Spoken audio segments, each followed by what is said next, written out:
How was military unit strength measured in the Vietnam War? Imagine trying to figure out how powerful an army really is. During the Vietnam War, measuring military strength meant counting how many soldiers were in each unit. These units ranged from small groups called companies to large formations called divisions. Each type had a typical number of personnel. For example, a company usually had about 100 to 170 soldiers. A Viet Cong company in the mid-60s might have around 170 fighters, including leaders and light weapons like mortars and machine guns. Bigger units like battalions had roughly 400 to 600 soldiers.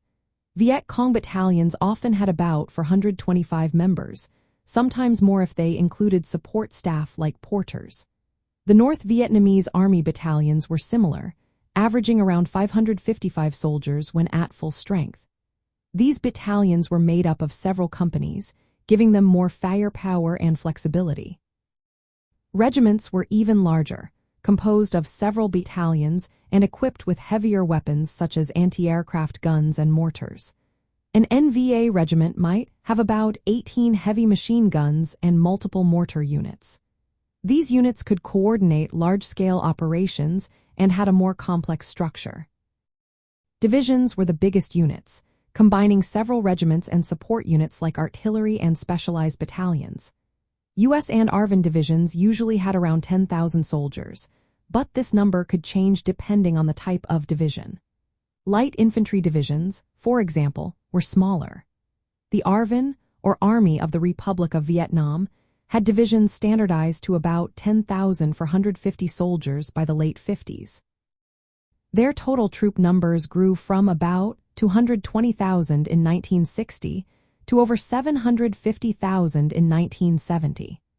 These included regular soldiers and militia groups like regional forces and popular forces, which had their own strength counts.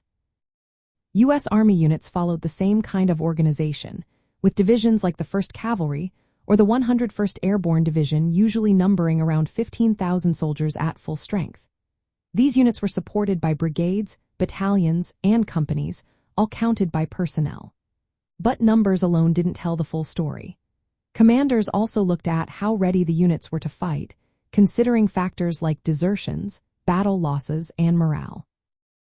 For example, if a unit lost many soldiers in combat, its effective strength was lower even if the nominal count was high. The strength of irregular forces like the Viet Cong was even harder to measure because they relied on local support and guerrilla tactics.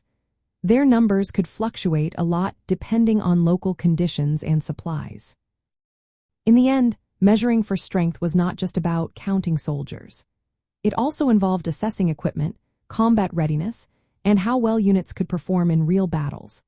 Commanders used these measurements to plan operations, allocate resources, and understand their enemy's capabilities. Because the Vietnam War involved both conventional units and guerrilla fighters, strength assessments had to account for different organizational structures and operational roles.